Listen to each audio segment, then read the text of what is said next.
प्रिय मित्रों, आज पेंतकुस्त का पर्व मनाया जा रहा है। पुराने इस्राएल में गेहूं के फसल काटने के बाद कृतज्ञता प्रकाशन के रूप में यह पर्व मनाया जाता था। कालांतर में सिनाई पर्वत पर ईश्वर द्वारा मूसा को नियम संहिता दी जाने की स्मृति भी इससे जुड़ी गई। ईसाई परंपरा में शिशुओं पर पवित्र आत्मा के उतर आने की घटना की याद में अब यह पर्व मनाया जाता है। सृष्टि के आरंभ से ही पवित्र आत्मा के विश्व में कार्यरत होने की बात बाइबल में उल्लेखित है। उत्पत्ति ग्रंथ अध्याय 1 वाक्य 2 में हम पढ़ते हैं, ईश्वर का आत्मा सागर पर विचरता था। वहाँ अध्याय 2 वाक्य 7 में मनुष्य की सृष्टि के वर्णन में कहा गया है कि प्रभु ने धरती की मिट्टी से मनुष्य को गढ़ा और उसके नथनों में प्राण वायु फूंक दी। इसी विचार को विकसित करते हुए अय्यूब के ग्रंथ में अय्यूब कहता है,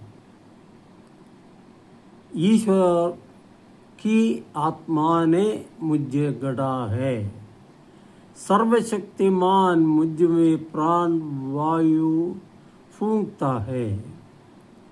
इस प्रकार सृष्टि कर्म में पवित्र आत्मा का योगदान देखा जा सकता है। इसके अलावा बाइबल के अनुसार पवित्र आत्मा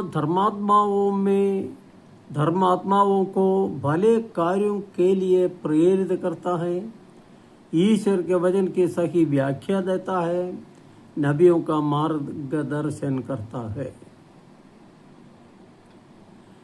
योहन रचित सुसमाचार अध्याय 20 वाक्य 22 में हम पढ़ते हैं कि पुनरुत्थित प्रभु ने शिष्यों पर फूंक कर कहा, पवित्र आत्मा को ग्रहण करो।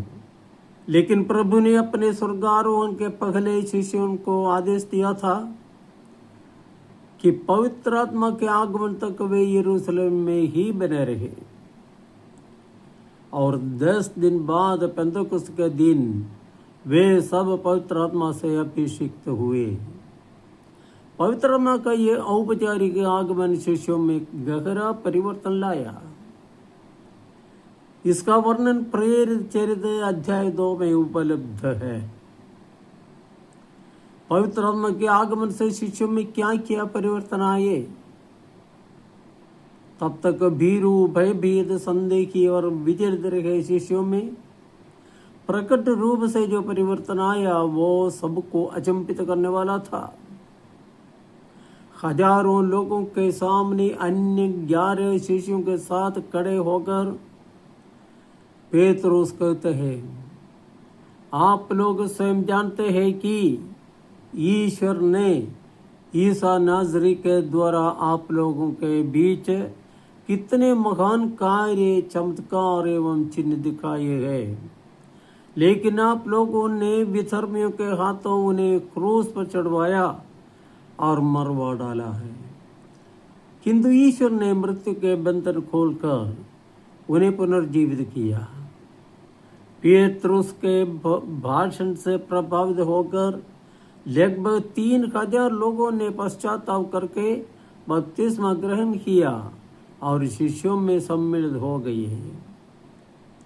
बाद में यहूदियों की महासभा के सामने खड़े होकर पेतरुस और यूहन्ना पवित्र आत्मा से परिपूर्ण होकर उनसे कहते हैं कि आप लोगों ने उन्हें क्रूस पर चढ़ा दिया, किंतु ईश्वर ने उन्हें मृतकों में से पुनर्जीवित किया।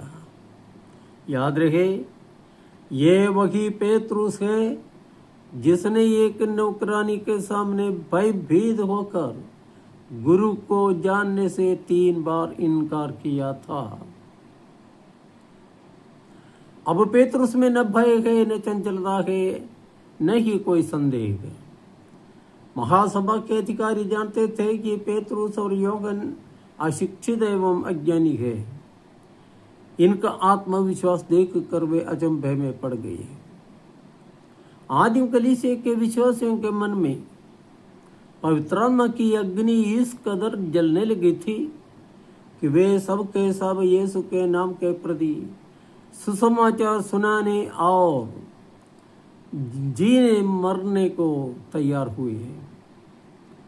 अत्याचार के समय वे अविचलित होकर ईश्वर से प्रार्थना करने के लिए एकत्रित होते थे।